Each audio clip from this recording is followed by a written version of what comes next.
Oi, tudo bem? Eu me chamo Lucas Vasques, eu sou estudante do Departamento de Medicina da Unital e o vídeo de hoje vai falar sobre vetores mecânicos. Ao longo dos vídeos a gente falou sobre vários vetores, não com foco neles, mas citamos alguns, mas principalmente vetores biológicos. Mas afinal, o que são vetores? Quando a gente fala vetor, a gente se refere a organismos que eles servem como veículos de transmissão de algumas doenças. Esse organismo ele pode ser, por exemplo, um artrópode, como mosquitos, ou também podem ser moluscos.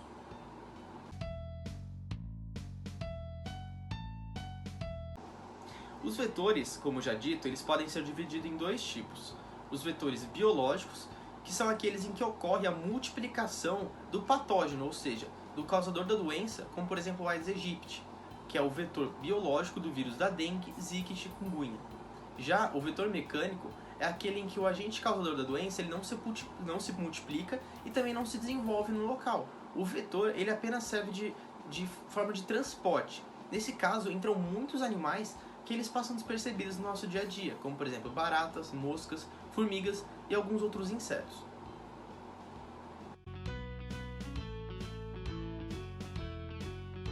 Muitas pessoas elas morrem de medo de baratas.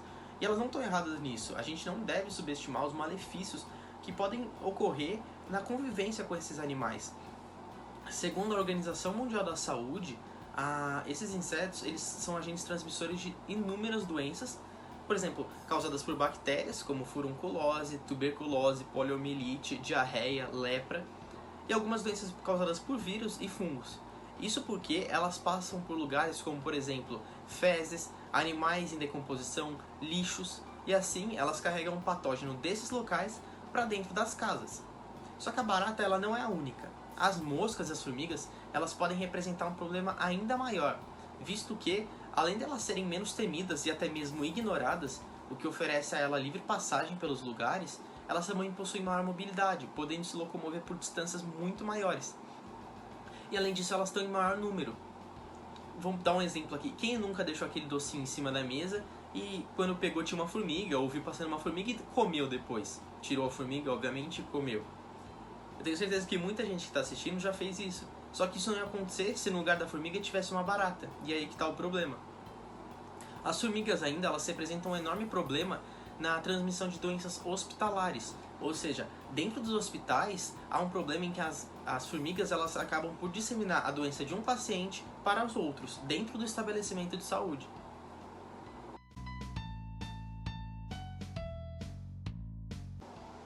Bom, para evitar a contaminação com as doenças transportadas por esses animais, o ideal é não criar ambientes propícios para que eles apareçam.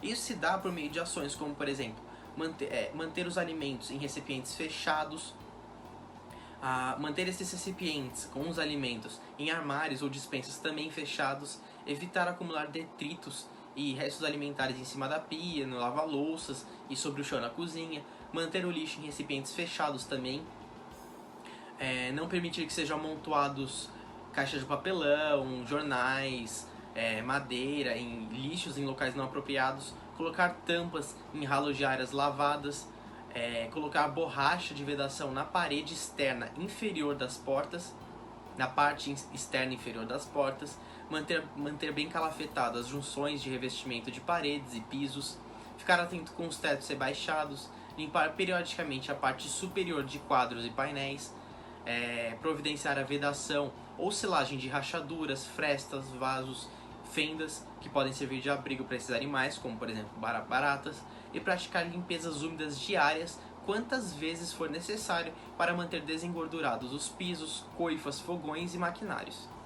Obrigado pela atenção.